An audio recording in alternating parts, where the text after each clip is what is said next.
లూకా గారేమో ఇదే మాటని మరొక విధంగా చెప్తున్నాడు, మార్కు గారేమో మరొక విధంగా చెప్తున్నారు, మత్తయి గారేమో మరొక విధంగా చెప్తున్నారు. అంటే దేశమేది ఇంతకు? గిరాసినీల దేశమా, గదేరినీల దేశమా, గిరాసా దేశమా? ఇంతకు ఏ దేశం? ఏ దేశానికి వాళ్ళు వచ్చారో అని మనల్ని ప్రశ్నిస్తున్నారు.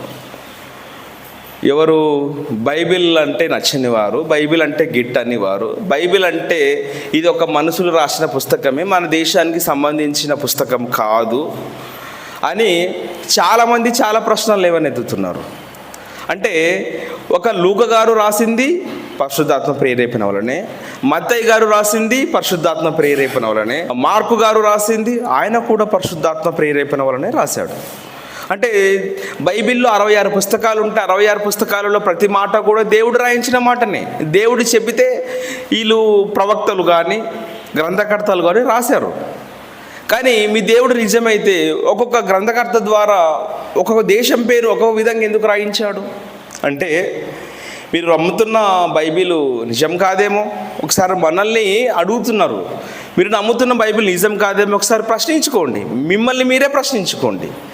ఎందుకంటే ముగ్గురు రాశారు 3 సువార్తలను, ఒక్కొక్క సువార్తలో ఒక్కొక్క దేశం పేరు ఒక్కొక్క విధంగా ఉంది. చివరికి పటాలలోనికి వస్తే ఇది ఫైనల్, పటాలలోనికి వస్తే పటాలలో కూడా గిరాసానే ఉంది దేశం పేరు. ఇంతకీ ఏ దేశం? వారు వచ్చారు యేసుక్రీస్తుతో పాటు, శిష్యులు వచ్చారు.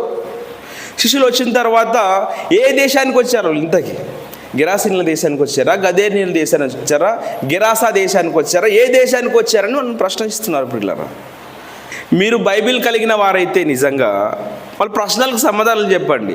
ఒకవేళ సమాధానాలు చెప్పకపోతే ఏమవుతుంది? బైబిల్లో రాయబడిన ప్రతి మాట కూడా అబద్ధమే, ఇది ఒప్పుకోండి అని అంటున్నారు. ఒకవేళ మనం బైబిల్లో మాటలు నిజమని చెప్పాలంటే ఏం చేయాలి? ఈ మాటలకు మనం సమాధానం చెప్పాలి.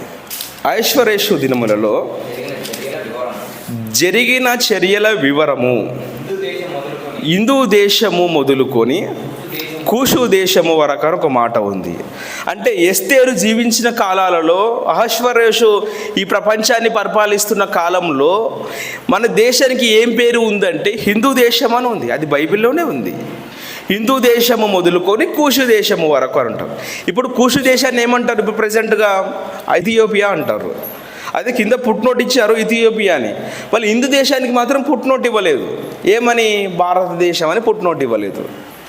అంటే ఒక కాలం మారుతున్న కొద్దీ ఊరి పేరు మారుతుందా అంటే ఖచ్చితంగా మారుతుంది అన్నట్టుగానే ఉంది.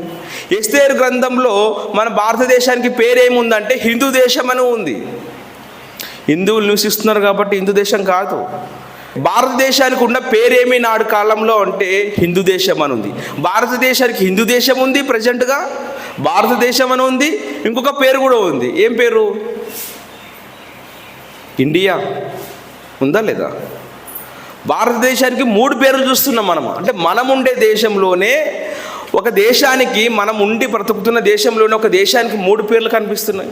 హిందూ దేశం అని కనిపిస్తుంది, భారతదేశం అని కనిపిస్తుంది, ఇండియా అని కనిపిస్తుంది. ఇంకా చరిత్ర కాలానికి వెళ్తే భరతుడు పరిపాలించిన దేశం అని కూడా ఉంటుంది. అంటే ఒక దేశానికి 4 పేర్లు ఉంటాయా అంటే మనం కళ్ళ ముందే మన దేశం పేరు చూస్తున్నాం. మనం 4 పేర్లు ఉన్నట్టు కనిపిస్తుంది. కరెక్టా కదా? మీకు అర్థం కావడానికి ఇంకొక ఉదాహరణ చెప్తాను. హైదరాబాద్కు మరొక పేరు ఏమి? భాగ్యనగరము అంటారు. అంటే ఇప్పుడు హైదరాబాదా భాగ్యనగరమా? ఏది కరెక్టు? అంటే 2 కరెక్టే. ఆ దేశమా కాదా, ఆ ప్రాంతమా కాదా అని అనుకోకుండా అసలు కాలాన్ని బట్టి మనము దీనిని పరిగణలోకి తీసుకుంటే అప్పుడు మనకు అర్థమవుతుంది. ఇంతకుముందు కడప అని ఉండేది, ఇప్పుడు ఏమంటారు దాన్ని? వైఎస్ఆర్ కడప అంటారు. ఇంతకుముందు రాజమండ్రి అనేవాళ్ళు, ఇప్పుడు ఏమంటారు? రాజమహేంద్రవరం అంటారు కదా. అంటే పేర్లు మారుతున్నాయా అంటే ఖచ్చితంగా పేర్లు మారుతాయి. పేర్లు మారుతున్నప్పుడు వారి వారి కాలాలలో వారు రాస్తున్నప్పుడు ఆ దేశానికి పేరు మారిందంతే. పేరు మారినంత మాత్రాన ఊరు మారలేదు.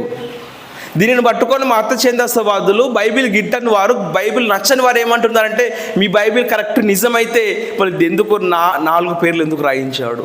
ఒకే పేరు రాయించవచ్చు కదా అని అంటే ఇప్పుడు మనం ఇందాక మాట్లాడుకున్నాం కదా, కాలానికి అనుకూలంగా ఆ దేశం పేరు మారిందంతే. చాలామందికి పెళ్ళి చేసుకున్న తర్వాత పెళ్లి కూతురికి పేరు మారుతూ ఉంటుంది. వాళ్ళ పుట్టింట్లో ఒక పేరు ఉంటుంది, ఇక్కడికి వచ్చినాక ఒక పేరు ఉంటుంది. అంటే పుట్టింట్లో వేరే అమ్మాయి, ఇక్కడికి వచ్చినాక వేరే అమ్మాయి అందమా? కాదు. పత్రికలో ఒక పేరు వేస్తూ ఉంటాము, కానీ ఇంట్లో ఒక పేరు పిలుస్తూ ఉంటాం. అంటే ఇప్పుడు పేరు మారుతున్నంత మాత్రాన మనిషి మారుతాడంటే మారడు. మళ్ళీ ఏం మారుతుంది? పేరు మాత్రమే మారుతుంది. ఇప్పుడు గెరాసినీల దేశము అన్నాడు, గెరాస దేశం అన్నాడు, గజేరినీల దేశం అన్నాడు. ఇప్పుడు ఈ దేశానికి ఈ పేరు ఎలా వచ్చిందంటే కాలానికి అనుకూలంగా వచ్చింది అంతే.